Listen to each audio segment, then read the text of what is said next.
Welcome back, my friends, to the podcast that never ends. Yes, this is the Blue Day podcast, and for Chelsea fans everywhere, every day is a blue day. I am your host, the creator, the man with a face for podcasting, Keith Lawrence, and joining me this week, it's a rare day off for him, but we are glad that he's here, and he's not leaving on a free transfer. It's Warren. Warren, how are we, my friend? I'm very well, apart from it. It's not actually a day off. I was at work at 6 o'clock this morning. However, what if it being Friday, and I work for a very traditional company that has a Poets' Day. For those of you that don't know, that's piss off early tomorrow's Saturday.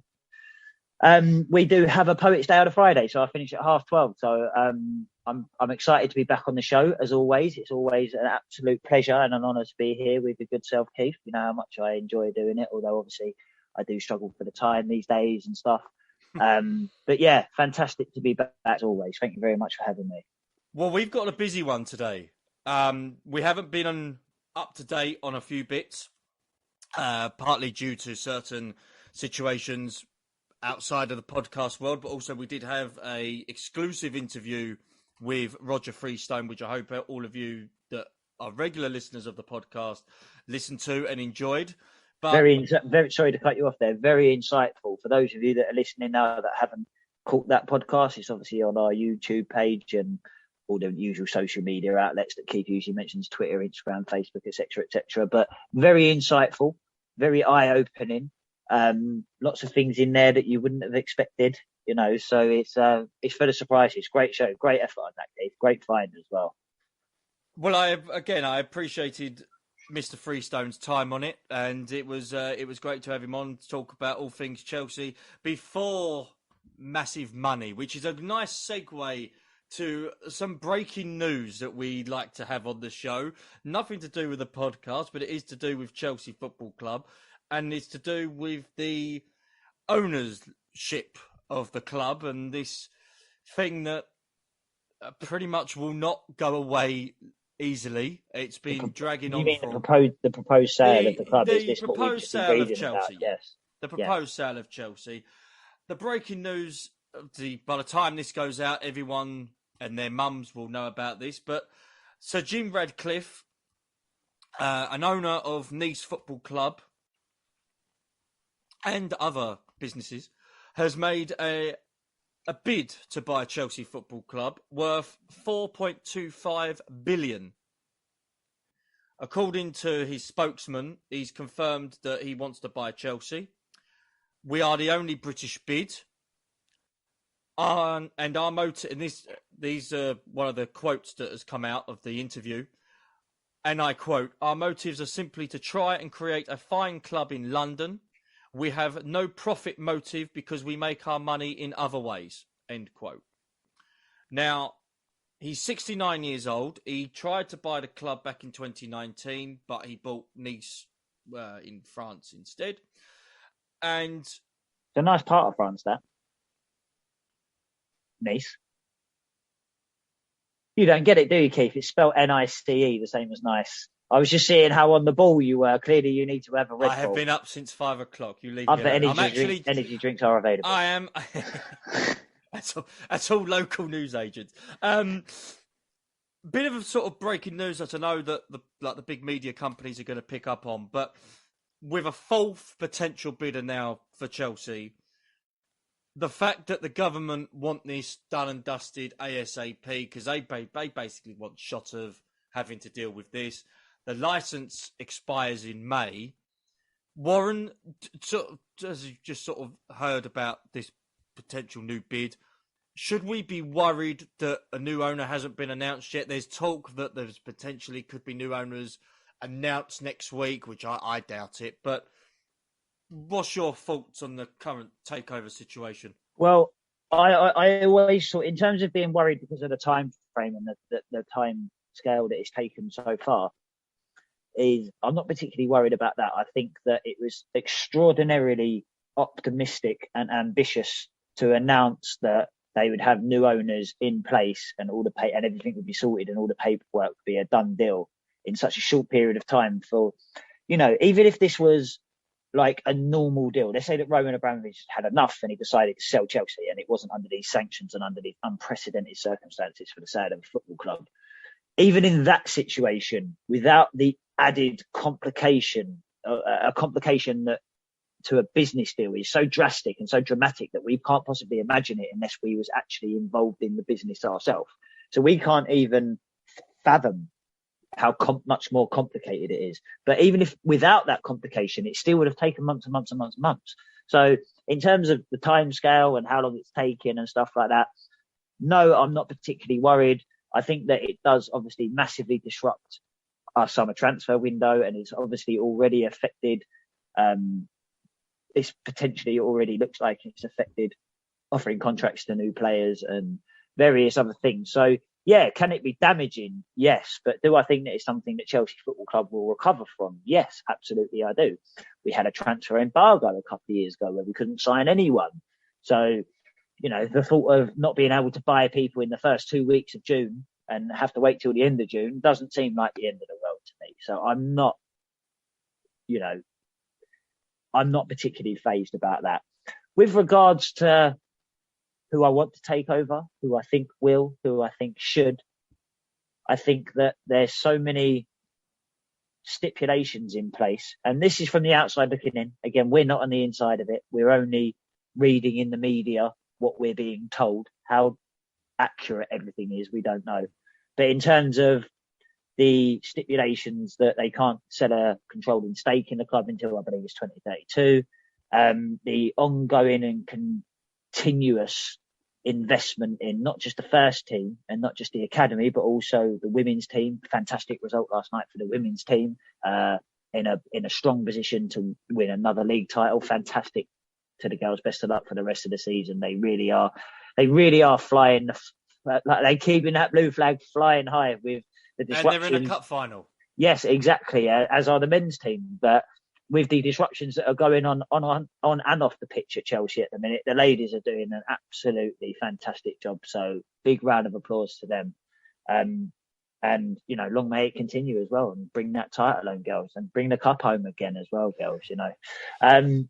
But there are obviously those stipulations as well. And then obviously the continued development or move away from Stamford Bridge. I think a lot of people are making out that they're saying, you know, they have to invest £500 million to, you know, contractually meet the obligations of buying the club that are set out in advance.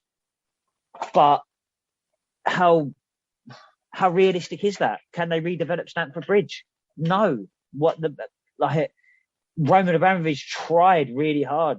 I'm saying no, obviously maybe it can be done. Roman Abramovich tried really hard. Then they've got to get past the Chelsea Pitch Owners Club, because let's not forget that we own the pitch, including both of us separately and the podcast as an entity as well. You know, we own the pitch. So, you know, a prospective buyer's got to come in and they've got to be on our side, which is, you know, a positive thing. It's the right, you know, you never start a negotiation on the back foot, as Thomas Shelby famously once said. Other BBC series are available. No, but you don't negotiate on the back foot, and it puts Chelsea fans in a stronger position moving forward. I believe that the show of unity last year in the protest for the Super League has also let potential Chelsea buyers know that, you know, this club comes with the fans. You know, it should be fans, football, owners in that order, right? This is kind of the thing at the moment. Fans, football, owners in that order, and that's something that I'm hoping that prospective buyers are not only aware of but buy into as well, and genuinely believe it. As I think a lot of the advisors at Chelsea, and obviously Roman has become very detached from the club in recent years because of ongoing politics and like living in Israel and all these different things that we won't get into it. But he hasn't been around. He hasn't been to Stamford Bridge for years, and he's only been to a couple of matches that are usually finals in Europe and stuff like that. So the advisors that he's put in place are probably fantastic business people, have probably been fantastic for the club, but it's led to a detachment from the fans that Roman most certainly had. Like Roman Abramovich didn't sell Colton Cole to Tottenham when he came in, because he was like, no, they're Chelsea's main rivals. Like, no, we can't do that. I'd send him anywhere but Tottenham. And Roman Abramovich understood the Chelsea fans in that sense. And, you know, it was never a problem the way that we wanted to design Stamford Bridge in terms of like the flags and the this and that, and to show our heritage and to show our passion and to show our multiculturalism with the flags all the way around the stadium and everything. A lot of that is born out of like the Roman era. So we need owners that are going to come in and be attached to the fans. I can see you like just chomping at the bit there, Keith, whilst you're reading something. Do we have another bit of exclusive news? I know. I'm just reading what the spokesperson of Sir Jim Radcliffe is talking about, and I'm also looking at a couple of journalists that have come out and said certain stuff. It's very interesting, and as you say, from the outside looking in, and that's what all Chelsea fans are at the moment. With no one knows exactly who's going to be the preferred bidder. No one knows exactly how much money is going to be pumped into the club. No one knows anything. But the fact that this thing has taken quite a sort of a big sort of tilt to one side, the spokesman for Sir Jim Radcliffe has commented and said that we will invest in Stamford Bridge to make it a world-class stadium befitting of Chelsea Football Club. We will continue to invest in the team to ensure we have a first-class squad of great players, great coaches and support staff in the men's and women's game. That's key. And this is the one that got me. We believe that London should have a club that reflects the stature of the city, one that is held in the same regard as Real Madrid, Barcelona or Bayern Munich. We intend Chelsea to be that club. We are making this investment as fans of the beautiful game, not as a means to turn a profit. Well, I mean, they're saying nice things. They're saying all the right things. But, if I went for a job interview, I would say all the right things. I wouldn't say, yeah, I'm a bit lazy before 7 o'clock. And I wouldn't say, yeah, I usually take an extra 2 minutes on my fag break. And, so they're saying the right things, but these are extraordinarily successful business people, which means they're people. Like they're people. Like he's a people person, isn't he? He knows how to communicate with people. He knows how to motivate people. He knows how to get people on his side and singing from the same hymn sheet as him. So he's a very experienced person, a very experienced spokesperson, and I expect him to say the right things. When Chelsea go out and sign Romelu Lukaku, even if he does do an interview a couple of months later saying, yeah, that was a load of bollocks, I never wanted to leave, right? When he first done an interview for Chelsea, he was saying all the right things about Chelsea.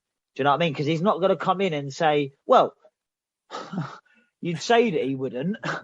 He actually fucking did. But you wouldn't expect him to come in and say, yeah, I didn't really actually want to come here. I just left because Inter Milan had to sell me. I actually want to go back there in my prime and do blah, blah. You wouldn't expect Sir Jim Radcliffe to send his spokesperson out and say, yeah, what we intend to do is get out of as many things as we're contractually obliged to do and find as many loopholes as we possibly can.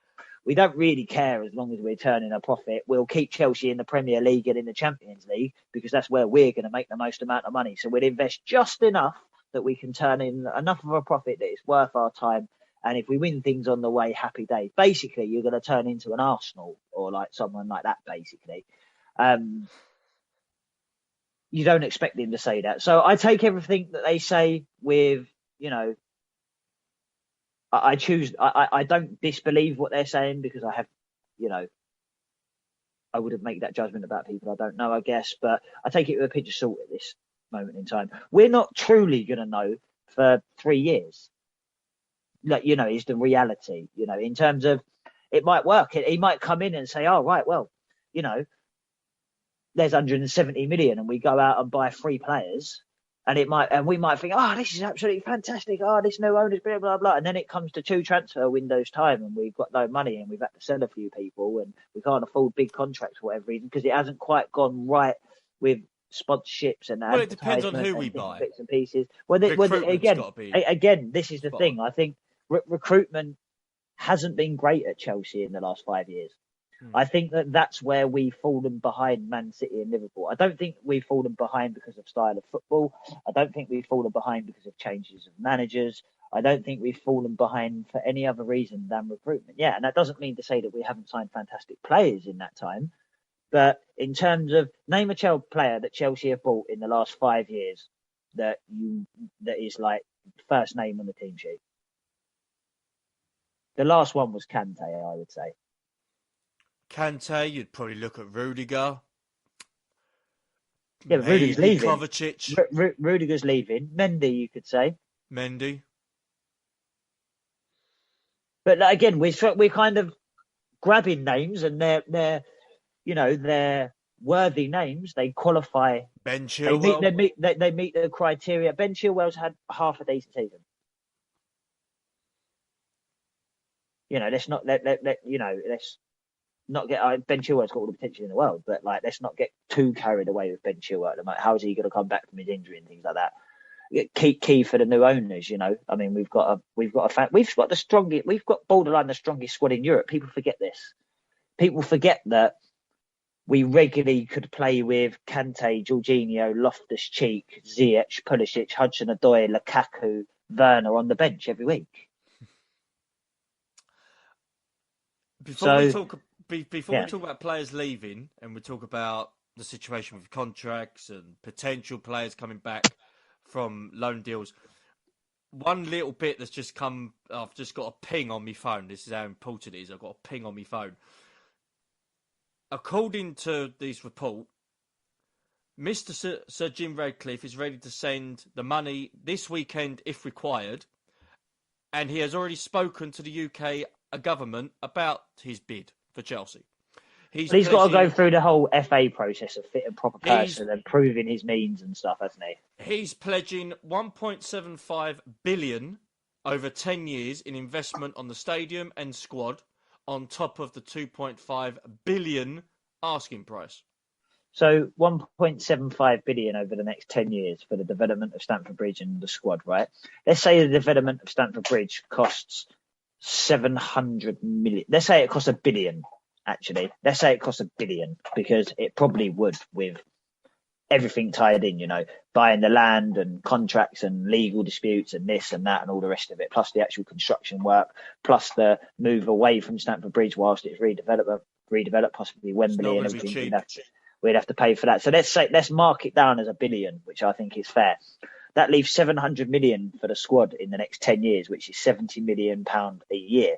Now, that's 2 transfer windows. That's £35 million a transfer window. It actually works out as less than that, but let's round it up.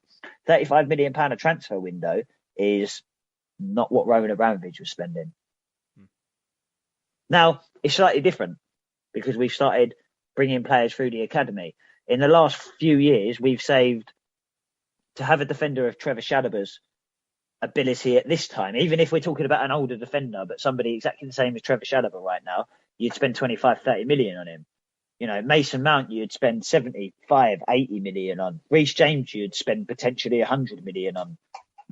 And these are players that Loftus-Cheek, you'd pay 30-40 million pound for. Billy Gilmore, even though he's had a poor season at Norwich, the potential of him, you'd pay a lot of money for.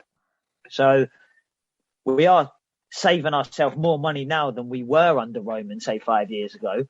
But that immediate cash injection was always there. And the proposed figures that they're proposing for the next 10 years don't sit that great with me, to be honest with you. I don't think it sounds like enough. I think he sounds 500 million short, to be honest with you. I do. Well, we'll see what happens. We'll see where the land lies over the weekend while you're listening to this. While Chelsea as we discussed, we won't know for 3 years, 5 years. I mean, we won't know for sure. Again, we're getting a little bit maybe ahead of ourselves. What I do know for sure is in them 3 to 5 years that it's going to take for us to have a definitive answer to the question that we're asking now. The one thing I can guarantee you is that Chelsea will win trophies. Well, yes. Because it's what we do as a football club now. It is now, hasn't always in our history. I admit that our more recent history, obviously the last 25 years have been particularly fantastic for Chelsea Football Club and fans alike and such. But it's in our DNA now. It's in our DNA. We are one of the elite clubs, even the most deluded of Man City fans, one of which I'm, quite good acquaintances with, particular guy Luke, who is just a very deluded Man City fan. It's a shame. He knows a lot about football, but he's just deluded when it comes to Man City. Even he agrees that Chelsea are, even though Real Madrid and Man United and Barcelona are just they're at the top of the elite level. And even if we're at the bottom of the elite level, we are still one of the elite clubs in the world. You know, there's nobody in a league above us. We are one of the elite clubs in the world now. What elite clubs do is win things. You know, I saw a great stat the other day that was Jurgen Klopp is in his 8th final for Liverpool in the last 6 years. Like, going on about how amazing Klopp is. And underneath it, a Chelsea fan had put, Thomas Tuchel has just reached his 6th final in 15 months at Chelsea. So it's in our DNA, even though we haven't won all of those. I mean, we've won half of them. Just over half at the moment, actually. But even if we was to lose the cup final against Liverpool, we would have won half of them as well, which is don't say that. Well, it's a realistic possibility. Liverpool are the best team in Europe at the moment, in my opinion. And therefore the best team in the world. But they're not the best team in the world because we're the world champions. But they are definitely the most dangerous and frightening team in Europe at the minute, Liverpool.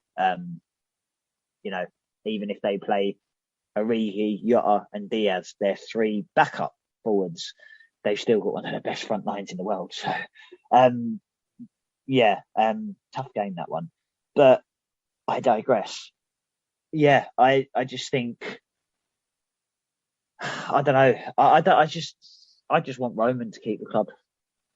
Don't see why he can't, but obviously we're not going to discuss the ins and outs of that now. But I'd love Roman to stay, to be honest with you. I'd love Roman to come buy the club back in 5 years when he's allowed. That's if he hasn't bought another club. Yeah, which I can see him doing.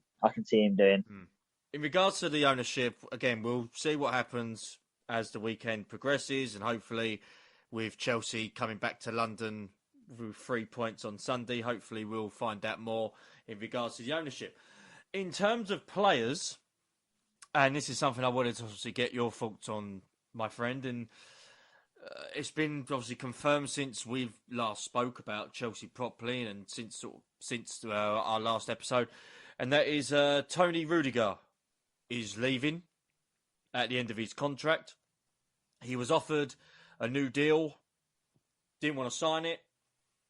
Whether or not I'd like to be careful with this one because, again, we don't know all the ins and outs. We don't know whether this is a money-orientated decision. We don't know whether he just wants a new challenge. He has been at the club since 2017, so it has been a while. The fact that Real Madrid came knocking, that's going to turn a few people's heads, and I understand that. So he has announced that he's going. Christensen, chances are he'll be going. A lot of people are saying this is a catastrophe for Chelsea. They shouldn't let Rudiger go. My argument is they knew his contract was running down last year. There was no talks of contracts then. I believe there was. Well, there wasn't. Maybe not extremely publicly, but I do remember, I believe it was possibly about 2 months after Frank left and Rudiger, obviously under Tuchel, was becoming integral and instrumental like he was before Frank. I do believe that they was open to discussions, at least. But the thing is, I think what it boils down to for me, the ifs, the ands and the buts and the maybes, the answers to the questions that we'll never have because we're not on the inside of it. We are merely just Chelsea fans. I don't think any of that matters. I think that Rudiger was 50-50 whether he wanted to leave. I think that half of him loves the club, loves London, loves the fans, gets paid a lot of money, is successful, is first choice, the fans love him. The Premier League suits his style of game down to an absolute T. I think there's a huge part of Rudiger that wanted to stay. I think that if Bayern Munich would have come in, or Juventus, or, you know, he's never going to go to an English club, but like a City or Liverpool or whatever, PSG, I think that it would be 50-50 whether he would go. I think that he would really, really consider it. I think he wants to go to Real Madrid. I think Real Madrid come knocking. I think you go to Real Madrid. I think it doesn't matter if you're Jonathan Woodgate, David Beckham, Michael Owen, Zinedine Zidane, Luis Figo. It doesn't even matter what club you're at. You could be at Barcelona like Luis Figo. If Real Madrid come a knocking, you open the door and invite them in. That's how football goes. Real Madrid want something, they go and get it. Eden Hazard, it doesn't matter. Yeah. Real Madrid want, they get. That's something we accept as football fans. We totally accepted that Eden Hazard wanted to do that. We respect him and loved him and adored him for it. Same for Rudiger for me. I can Rudiger understand. hasn't down tools. He hasn't refused to play. Absolutely, yeah. No, absolutely not. If anything, since this has been going on for the last 6-8 months since the start of the season, since this all started happening, Rudiger has played his best football for Chelsea. Yeah. Ultimate professional.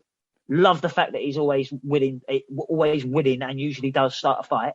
I love the fact that he spends 90 minutes of every football match trying to find a way of fouling somebody without getting booked. I love the fact that he does that. He seeks it out. He learns new ways to foul people without getting booked. It's absolutely brilliant. He's a genius. And yeah, there's some baggage there. There's an ego there. There's a lot of personality there. He's probably a difficult person to control. And I can imagine at times he's been disruptive, even if it wasn't intentional. But would I love Antonio Rudiger to stay at Chelsea? Yes, I would, because I think that people like Chalobah and even Sarr, I think that Sarr, had a decent start to the season, and then he basically didn't play for months, and then he got thrown back in at the deep end at a difficult time of the season when the team isn't playing amazingly well. And we're playing teams that have got so much to play for. And I think that Sarr was just a little bit out of his depth experience-wise, and he hadn't been playing that much. So I think the treatment of Sarr, and I'm not even talking about the sickening racial abuse that he received, absolutely sickening. I'm not even talking about that. I just mean the direct criticism that he got from the Chelsea fans, although warranted for a bad performance. People are saying, "Oh, like, what's he even doing in the team?" Blah blah. They just said him immediately, like it's a game of FIFA, and they just said him immediately. I think that's way too drastic. I think Sarr still has a future. I think he can learn from people like Rudiger and Thiago Silva and Azpilicueta and etc. So yeah, I'm very disappointed Rudiger's going, but he goes in my good graces and he goes with my blessing, and I wish him the very best of luck. I wish for him to win everything at Real Madrid apart from competitions that Chelsea are in. And yeah, very best of luck to Rudiger. Like you said, he hasn't down tools. I think he'll go out on a high by winning the cup. And yeah, very best of luck to Rudiger. And I'm sure that Chelsea fans out there will disagree with me and let us know why. Tell me why I'm wrong. Get in touch with us at the podcast and that. Give us your opinions on it, because we'll be very interested to hear a different opinion, because I think me and Keith are of a fairly similar opinion. I have a lot of gratitude to Rudiger, and I have a lot of admiration for him as well, because under Frank it wasn't working and he was going to leave and he was really unhappy. And so a new manager came in, so it gave him every opportunity to turn it around, but he still had to do it. He still had to force his way back in the team, build bridges, mend bridges, and be one of the best centre-backs in the world, which is what he is. I'm not gutted that he's going. The fact that we're not getting a transfer fee for him, that's not really important for me, because obviously there's bigger things to be concerned about. I actually think this ain't a bad thing for Chelsea, because then it gives us an idea on who to find, who to look for to replace him. Because and we know early as well. We would have, we pretty much knew this 2 or 3 months ago, so we've had extra time to look. Rudiger would have told the club months ago, or even Rudiger's agent would have told them months ago. And I think that good luck to Rudy at Real Madrid. Yeah. With all due respect, in terms of club stature, and I'm not afraid to say it, it's a step up. Yeah. In terms of club to club. They're just about to win. They're just about to win La Liga again, and they're 1 goal behind in the semi-final second leg of the Champions League. I mean, Real Madrid. People talk about Real Madrid being a bit of a spent force at the moment, and this and that. But they're doing all of these things that I've just said, and they're about to go out and get Mbappe and Rudiger and possibly Azpilicueta, and I think Real Madrid will be fine. I think we will be fine as a club. Yeah. It's interesting that people's sort of reaction to Rudy going, and they're making it very similar to when John Terry left, which I'm no, it's not the same. Partly a little bit against, because that's not completely the the same. same. No, No. I completely agree, Warren. And we can find other defenders. There are other defenders out I was there. going to say, if you look at the defenders that we've let go that were still in their prime enough or good enough to be Chelsea first team players, you look at Carvalho and Gallas and, like I say, like John Terry could have carried on playing. We've always, we'll recover from that, no problem. Chalobah coming through is a massive bonus. The fact that Reece James can play at right centre back as well is a big bonus. So we've got ready-made replacements already there. Plus, his wages, he must have been on like 250, 300 grand a week. There's no reason we can't go and get two players for that. I mean, that Koundé at Sevilla seems Koundé at most. Seville's a He seems very like good possibility. he seems like the most likely option. I said last year, funnily enough, about Ben White from Brighton. I was always a big admirer of him, and he's been really good at Arsenal. He's been Arsenal's stand-up defender when he's been fit this season. So I quite liked Ben White, a young English player as well, and everything. But there's plenty of players out there. I'm glad that Thiago's staying. Obviously, I mean, I've mentioned to you before that Thiago Silva is. Bearing in mind he's 36, I'll put this into perspective that he's not as good as the player that I've just mentioned whilst playing for Chelsea. But Thiago Silva, I believe, is the only defender that I've ever seen in my life that's better than John Terry. I think that if Thiago Silva would have come to Chelsea 10 years ago and played alongside Terry as well. But Thiago Silva is, and I'm talking about being there at the match. And, I watched him against Burnley in particular. Now, Burnley weren't necessarily like great that day. I'm not saying that he was up against Suarez, Messi, and like Neymar, but he was just just talk about a person just being in the right place at the right time. It's uncanny. So I'm really glad that Silva's staying another year. I think he's probably been Chelsea's player of the year. Interesting. Havertz has had a really good season. He's got a good shout at that as well. Mount, obviously, his numbers. I think Mount's performances go unnoticed by a lot of people that don't necessarily watch football as strategically as some other people. I think Mason Mount is just, he's amazing, and his numbers speak for themselves as well. Assists and goals and passes and runs and dribbles and tracking back and whatever, etc., interceptions and whatever. But I was just going to say, in terms of departures, we partly see it through the grapevine that Rudiger and Christensen are not going to be the only ones leaving. I think Kante's going to leave.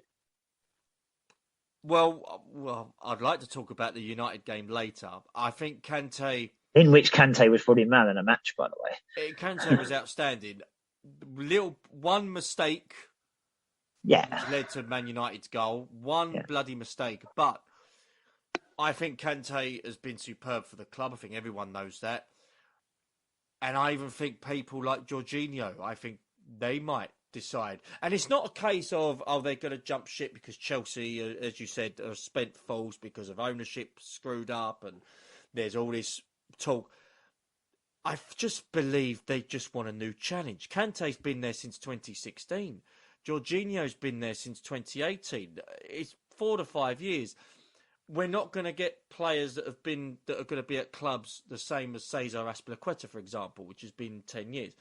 I don't think you're going to get that anymore. I don't think you're going to get it as much, but then I don't think it was ever really that common anyway. I think Chelsea are one of the clubs that probably keep players on, not our own players, like our own academy players. We send them out on loan. But people that we buy tend to stay at Chelsea for a long time for one reason or another. And people absolutely fall in love with the place. I mean, you look at Fabregas and you look at Giroud and you look at like Babiaro, for example, and you look at certain other players that were with Chelsea for an amount of time, whether it was a long or a short period of time, and they either live near Chelsea or they still go to Chelsea or they work at Chelsea or they represent Chelsea. Well, we've had them on the podcast, Warren. We've had Bjarni Goldbeck. Yeah, exactly. Great things about Chelsea. Jakob Kjellberg was mentioned about it. you know, it's Obviously, Chelsea. Ron the Chopper Harris obviously still runs the helps run the hospitality at Chelsea on match days and stuff like that. The with all the Legends tours that he does and everything and blah blah. So obviously they say that they put a car on for him and everything, and they look after them and everything. So yeah, I mean Chelsea has always been, maybe not from the outside but from the inside, Chelsea has always been a family club.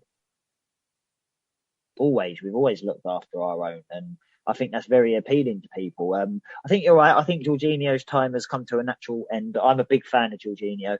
I don't think that he is necessarily suited for the Premier League week to week, but I think Jorginho is class, absolute class, and he'll get a lot of stick for the penalty against West Ham. Now let me point something out to everybody. Let me point a little something out to everybody that's listening. Right, it's a little thing called the bigger picture. Jorginho this season, not included in penalty shootouts, right? In normal game time, Jorginho has taken 10 penalties this season. He's scored 9. Now, if at the start of the season, someone says to you that your penalty taker is going to score 9 out of 10 penalties, which would be 14.5 out of 15 or whatever it works out as, right?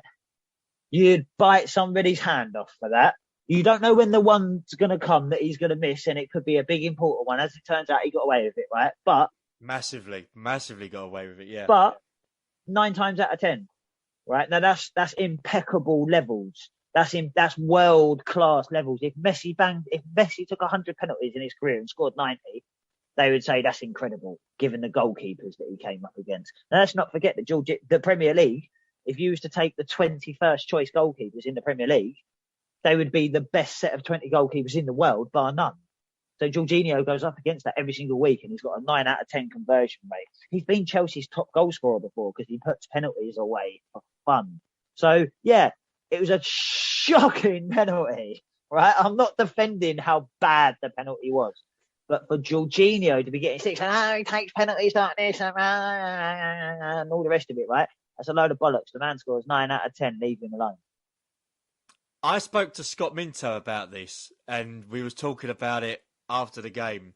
And I actually asked him, Scott, can you imagine if Dennis Wise was on the pitch when Jorginho took that penalty? And we both laughed.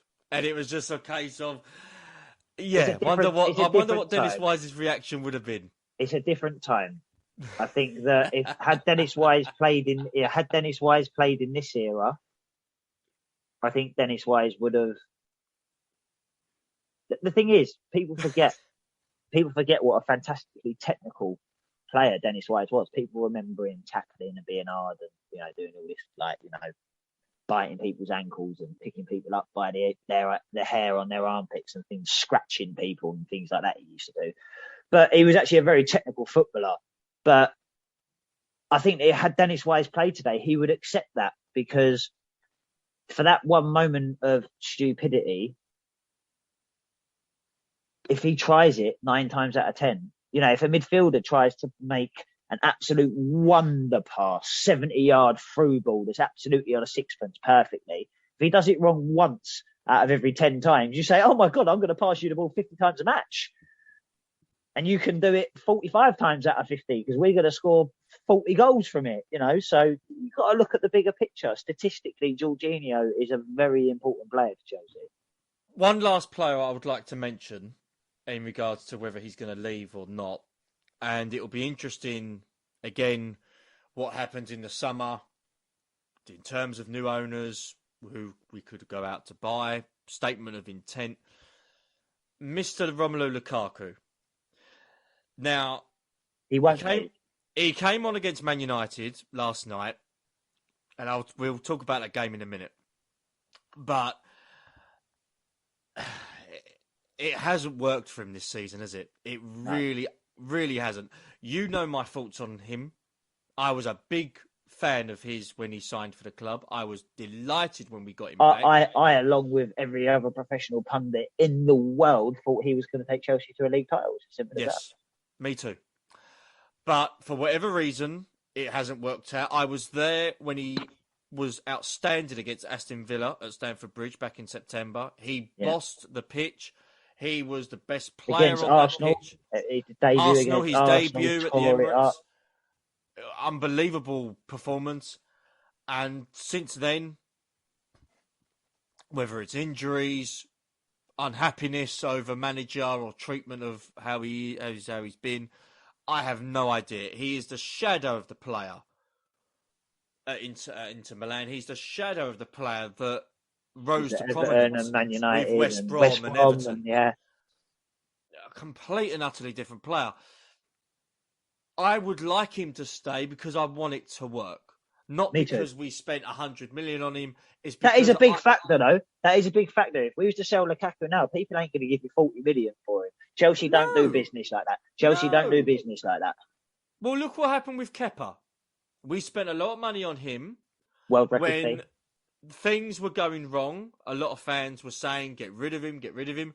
No bugger was going to sign him because of the asking price and the wages. I was going to say, the crazy thing is, everybody wanted to get rid of him. There was one person who wanted to keep him. There was one person that wanted to keep him. He shall be named nameless. No, he won't. It was me. I'm going to be throwing that one in there forever, mate. I'm telling you, because I still think that Kepa is a very, very good goalkeeper.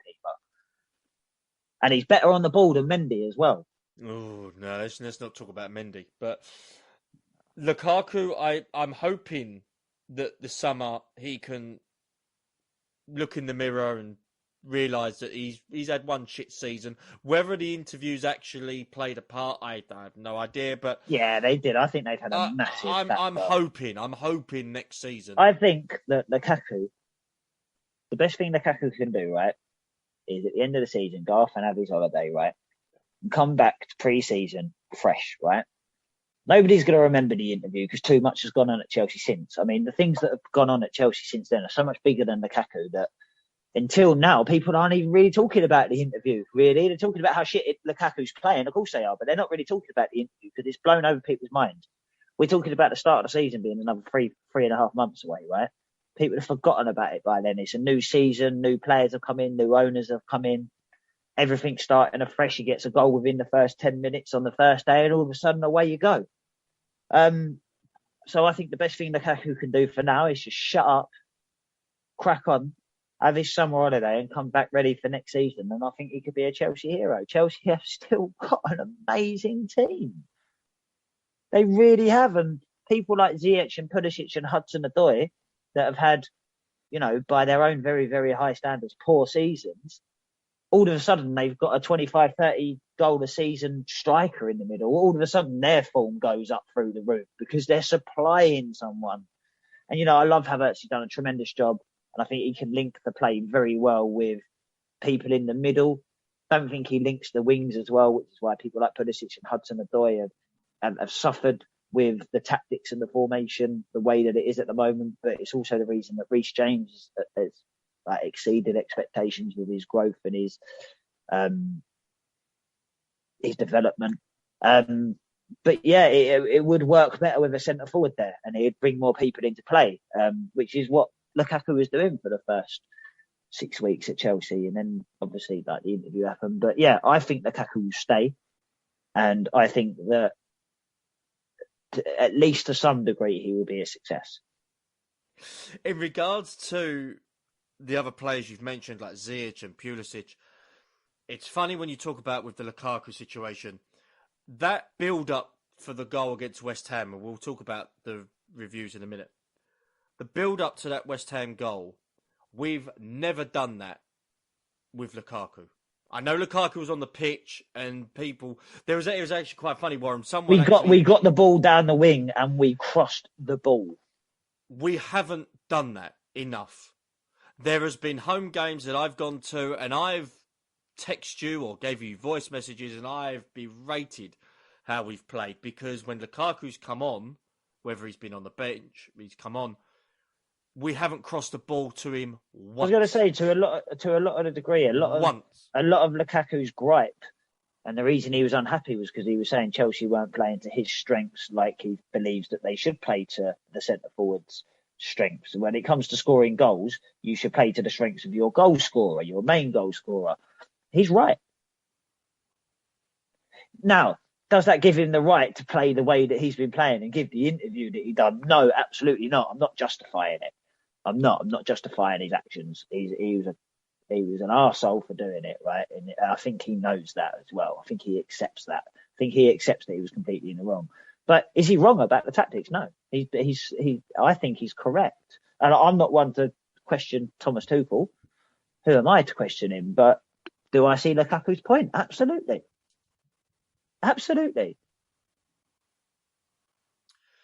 We have a habit of buying strikers with good reputations and not playing to their strengths. We've done that for, well over 10 years, Warren. And or selling strikers with bad reputations and they go on to be brilliant. Well, that's a look at Tammy. I'm sick. Honestly, it makes me feel ill thinking about how good Tammy was one of the minority that actually did not want to sell him. No, absolutely. I remember you saying last season you did not. I said last season, at some point next season, we will wish that we had Tammy Abraham. You did say that. And we've wanted him for most of this season. Listen, I don't get it wrong. Well, we have a buyback clause on him for next year, so we'll see. Yeah, well, that's a lot of money, though, I think, isn't it? We'll see. 60 mil? Yeah. Well, 60 mil that we don't have to spend, even if we got 40 for him in the first place. No, well. It's funny, we're not being too negative on Chelsea. We're not sort of saying that certain players are shit. We can safely say that we are in a better position, even despite the sanctions and even despite the fact that we've missed two of our most creative and best players in the team for much of the season. Being Chilwell and James, I presume you mean? Yes. Yeah. We are still in a better position than our opponents from the other night in Manchester United. Well, we are going to talk about the games now, and we're going to talk about the Man United one first because that was the one more fresh in both our minds. And a part of me hates texting you after a game, depending on the result, because I don't know how you're going to swing it. I mentioned to you, I said 2 points dropped. I said, although we played brilliantly and James was outstanding, we should not be drawing that game. You text back, which is fair enough, and I agree. So I'm not sort of debating you on that. I'm too negative. But I just feel that, yes, we're not at that Man City, Liverpool level. Me personally, I know that we are the third best team in the league. Yeah. But we've got to beat sides that are really shit. You know, we agree, and I mentioned this to people at work, that is the worst Man United team / performance I've seen ever. But I was going to say, I started watching football in terms of watching Match of the Day every week and every live game that was on back then that obviously wasn't nowhere near as many as it is these days. Probably from about 93 sort of time. That's when I can remember like regularly watching and attending games of football from that sort of age. So I was about 5 or 6. And yeah, this is even under David Moyes. I mean, how Alex Ferguson won the league with the team that he had in 2013. I know Van Persie was a good player, Rooney was still there, and it's not like they didn't have talent there, but they won a league title with a team that probably shouldn't even have got Champions League football. And that was a bad team that won the league. And then David Moyes took it over and made it a lot worse and bought bad players. You know, you think of Morgan Schneiderlin and Fellaini and was it Schweinsteiger there as well? Yeah, he was. One or two others, blah blah. But yeah, it is one of the worst Man United teams, but it's still a Man United team with Rashford and Ronaldo and Sancho and Fernandes. They were missing players last night. They were, and I'm not making any excuses for the result. I think that we played well. And we had a momentary lapse of concentration that can't happen. That's what's cost us the game. Marcus Alonso scored a great goal. It was a fantastic goal. And we've only got ourselves to blame. Havertz, you know, he had a chance when he threw on goal. Beautiful chances in the first half. He did, yeah. The left footer that De Gea come out and blocked, and then the header. Should be making more of those. Like I say, Reece James had a really good game. There was a lot of positives to take from the game. At the end of the day, right now it's about getting enough points on the board. I think that last night will turn out to be a good performance because I think that we'll take a lot of confidence from it. The result hasn't put us under loads of pressure for third place. It hasn't massively negatively impacted the season or like what will end up being our end result, which will be third position. I think that we'll take more positives than negatives from that game. It's another game without losing. People, like, you know, we had won 8. People talking about Chelsea not playing very well and this and that, and this player's not playing, blah blah, and all the rest of it. We had won 8 games in a row in all competitions away from home before last night, including, and I don't care what people say because Alonso's goal was a fucking goal, including going 4-0 up in the Bernabeu, for which my entire street knew about that. Mine too, God. To an extent, when he scored, mine too. The joint best away European performance by any Chelsea team ever, I think, joint with the Barcelona 2012 down to 10 men, obviously made it to the final. And then to some extent, you could also include the final in that as well, because we was away to Bayern Munich, essentially. We had one end of the ground and we was in that. So you could say that as well. But taking that out, because it's a bit of a technicality, that performance in Madrid was... and Madrid have shown against Chelsea, the champions of Europe and champions of the world. They've shown against Man City, and they've shown in La Liga all season that in spite of what anybody says about Real Madrid, they are born winners and they're going to win again. They're going to win La Liga. They're 1 goal behind in the semi-final against Man City. I mean, Benzema's just like, he's just unreal. It's unbelievable. Them goals he scored against Chelsea at Stamford Bridge, just go away. You're too good. It's not allowed. Like, they was unbelievable. So, an amazing performance to go there and to dominate the ball and dictate the play and be brave. For Reece James to deal with Vinicius when he got booked after 3 or 4 minutes was unreal. Rudiger, Silva, everyone was fantastic. Everyone was fantastic. Werner had his best game in the Chelsea shirt. Werner was outstanding against. He's found a little bit of rhythm. He certainly found a little bit of rhythm, and I think he's looking as dangerous as he ever has in a Chelsea shirt. I still don't think he's anywhere near his potential or his best, obviously, but maybe he's bought himself a chance at another season. I'd like to give him that opportunity as well. I'd give him that chance. Unbelievable performance, you know. Like I say, just the best, as good as I've ever seen Chelsea away in Europe. It was unbelievable. Mason Mount goal, Rudiger, what a header. We've got to look at sort of how the season's progressed, and I like to sort of try and compare it to like your previous season. We've only lost 5 games in the league. All right, 2 of them Brentford and Arsenal. We were very close beating Real Madrid, bearing in mind we were 3-1 down from the first leg. We were very close to beating them. We're doing better than what we were doing last season. Mm-hmm. Bearing in mind the squad has got better. I think most people's issue isn't the fact that we're in a better position than we were last season and things have improved. I don't think that's the problem. I think the problem is that we was 5 leaps behind Liverpool and Man City. We've gone 2 forward, they've gone 3 forward, and they've both just taken another, and like Liverpool have just taken another step in the transfer market by signing Luis Diaz, who I think is a direct replacement for Mo Salah, who won't sign a contract, to be fair. But they've just gone in and Luis Diaz has gone into that Liverpool team and looks like a Liverpool player. It's the biggest compliment I can give to him, because like I said, I think Liverpool are the best team at the moment. I think they are the team to beat. And he's just gone in there and he just looks like a Liverpool player. He looks like it's like I referred to FIFA earlier, the game, like other football games are available, but I referred to FIFA again. It's like you've assembled a dream team and then you just go and sign Mbappe. He would just fit in. Luis Diaz is kind of the same way that he's fit. I'm not saying he's like Mbappe, but yeah. So again, recruitment. We go back to recruitment. I think that's the biggest issue for Chelsea fans is not the fact that the gap has got bigger to the teams behind, which I think it has. It's the fact that it hasn't got any closer above us, and we want to be amongst the elite of the elite. Mine issue, and this was the thing that I tried to reason with you about the Arsenal game the other week, which still fucks me off to this day, is the fact that I know we are better than what's below us. Yeah. You look at the state of United, you look at the state of Arsenal, you look at the state of Tottenham. Thank you. You look at the state of West Ham. People are raving about West Ham. Well, no. That's harsh.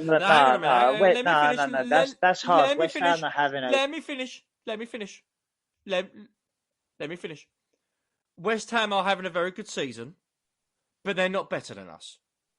No, but the state of West Ham, I wouldn't put West Ham. No. I meant state in regards to where they are in league terms. The fact that I think they're about 10 points. But they've progressed more than we have. They have.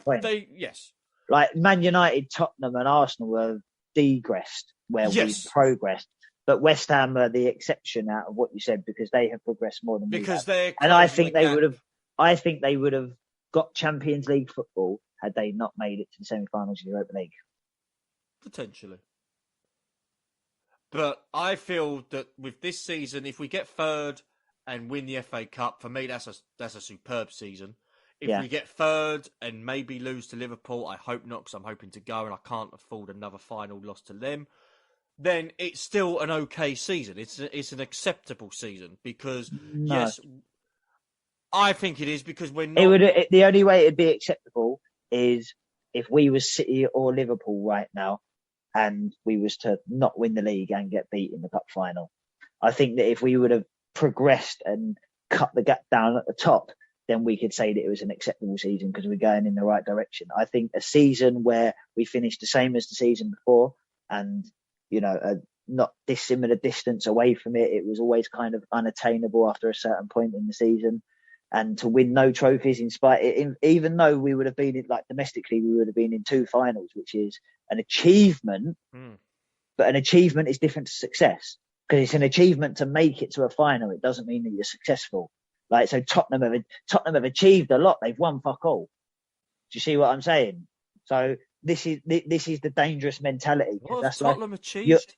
Exactly, but this is my point. But you've got the same but by saying that it's a successful season or an acceptable season. I didn't say it's successful. But saying it's acceptable, I only accept success, right? And there's different variations. There's different variations of that because it's realistic. My aspirations are realistic. Chelsea should win trophies. Yes, I agree. That's realistic. That's realistic. So, by having a Tottenham mentality, you accept it. Right? Now, that's a Tottenham mentality. That's a small club mentality. We're a big club. Okay, am I going to hit the roof about it and say this has all got to change and the infrastructure's got to change and this and that like it has at Man United? No, of course I'm not saying that. But to say that it's acceptable to make it to 2 finals and to lose them both is a Tottenham state of mind. Compared to last season and also with this season, bearing in mind... Last season when we won the Champions League? No, I'm saying in terms of the league. I'm saying like our league campaign because it took us last game of the season and we had to rely on Tottenham to beat Leicester for us to get 4th. This season, Tottenham are the only team in the world that can win and in terms of their mentality lose. We need 7 points to gain 3rd, which I think is okay. It's not the end of the world. It's fine. Oh yeah, we're gonna get that. That's if every other team wins every single one of their games as well. Yeah, well, that's Arsenal and Tottenham, and they've got to play each other for a start. They've got to play each other as well. So we should be okay by then. But next season is where we need to step up. I agree, but it's hard to do that when we don't know who the new owners are, which we've discussed. It's hard to know depending on players, which we've discussed. But fuck it, we've had fun this season. Wow. And the season ain't finished yet. We've still got big games. We've got Everton away.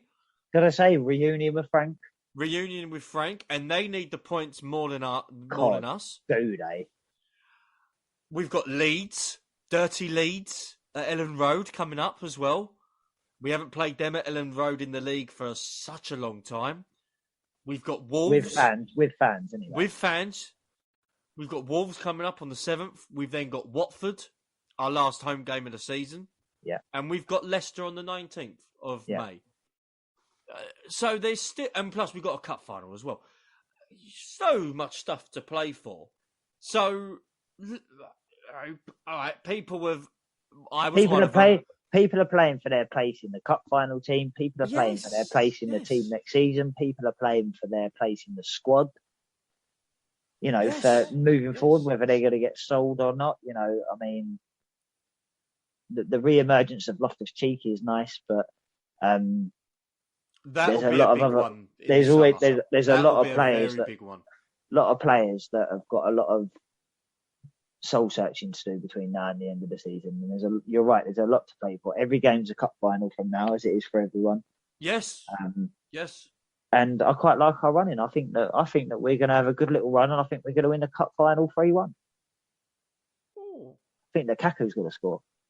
Now that would be an FA Cup miracle, but you know, we've just sort of looked at the fixtures. You've got Everton Sunday, should be a win, maybe. Wolves at home. Wolves are on their holidays, in essence. I'm going to say Wolves at home should be a banker, really. Leeds, they might be safe by then, but again, it's still dirty Leeds. Then it's the cup final. Then Leicester. Watford, not Leicester, isn't it? Watford, not Leicester. No, Leicester's next one. And then Watford is our last game of the season. Right. So our running isn't as bad as what other teams have got. So again, we should enjoy it. The performance. There's not any top half teams apart from Wolves, is there? Are Wolves still top half? Yeah. Leicester, I think, just 10th. Maybe 9th or 10th. Yeah. So it's there. You know, there's some tasty games there, which I think Chelsea should be okay with, and it's all about form. We've got the cup final to look forward to. We've got the Women's FA Cup final on the 15th of May, which I'm looking forward to. I am hoping to go. So that will be, you know, it'll be a great season to have Chelsea lift both FA Cups. That would be super. Yeah. My goodness, that would be. And what is it? Our fifth final in 6 years. I mean, our third in a row. Yeah. You know, how many teams can say that? Well, we've done that twice in like the last 7 years, haven't we? We've done that a few times. So, yeah, people have got the fact that we got knocked out of the Champions League. People got the because we lost to a shit Arsenal team. I was one of them. People have got the because we drew against Man United. We're still Chelsea. Yeah. We're still third in the league. We're still in a cup final. There's still a lot to look forward to. New horizons with a new manager and everything. So we've got a superb academy that keeps producing. That's the word I was looking for. Producing fantastic players, which probably, depending on what happens with the ownership, which we have discussed, half of them will probably be in the squad next season. Gallagher. Maybe Colwell from Huddersfield, who's having a superb season, young guy. Yeah. Maybe Billy Gilmore. Maybe Livramento. If we get him back. Maybe Borja from Southampton. I mean, excuse me. Bless you. Thank you. You know, listen. The ownership situation will sort itself out. Chelsea ain't going anywhere. All these muppets that were like, "Oh, Chelsea going to be mid-table from now on," piss off.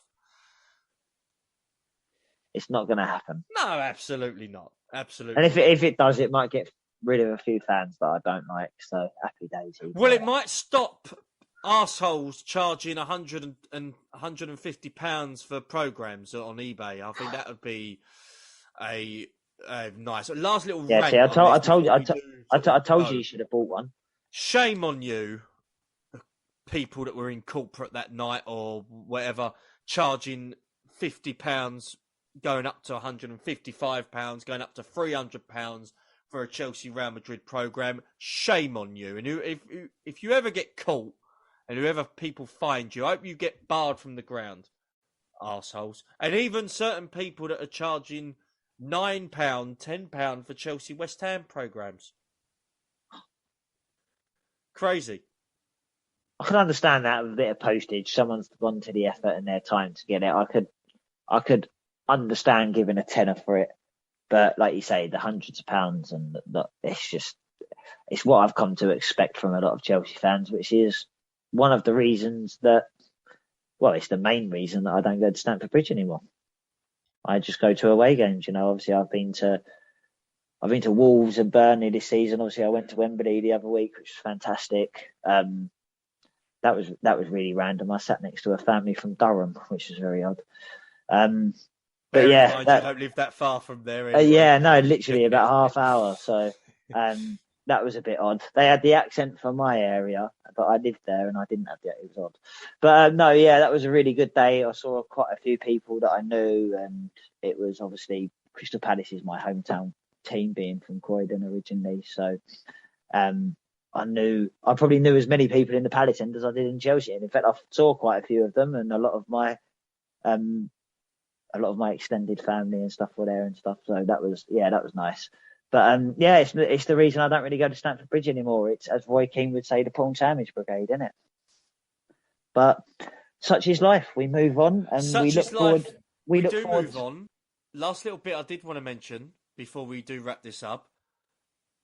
Life's good being a Chelsea supporter, and if you enjoy your history of Chelsea, and if you enjoy listening to players' stories, we've got a whole host of ex-players with stories to tell, and we are working on something very special coming up this month on the Blue Day podcast. Warren, do you remember it was this time last year we had some of the players from the 1971 Cup Winners' Cup? We did indeed. John Dempsey, Derek Smedhurst, Alan Hudson, John Boyle. Fantastic individuals. Oh, is he gonna? Is he not gonna mention someone? Out of all the players, and the Ron Chopper Harris, who was our first player, the captain of that team. Yes, our first player guest on the show. Yes. But this month, for the month of May, we are working on something very, very special. Believe you me, it has been very stressful, and I'm working my fingers to the bone to make sure it gets done. But we are working on something very, very special for the month of May. And also, we are working on something very special for the summer months as well. So while Chelsea are not playing, we're still going to be delivering some brilliant content from people that have been there, done it, and worn the T-shirt. So we are very much looking forward to that. If you would like to listen to any of our shows, find us on YouTube, The Blue Day Podcast. Find us wherever you find your favourite podcasts. Find us on Facebook, facebook.com/The Blue Day Podcast. Find us on Twitter, @Blue Day Podcast.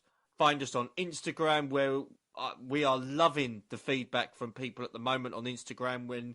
If you've got an Instagram account and support Chelsea, for fuck's sake, just go and follow us. So, Warren, any last words from you before we wrap this shindig up? No, other than it's been a pleasure. It always has. I always enjoy coming back on the show. Every now and then, having a little ramble, having a little rant and stuff. I think we've covered quite a lot today. The future is bright, and win or lose up the Blues. And everybody, you keep the blue flag flying high. Stay safe and carefree. Chelsea!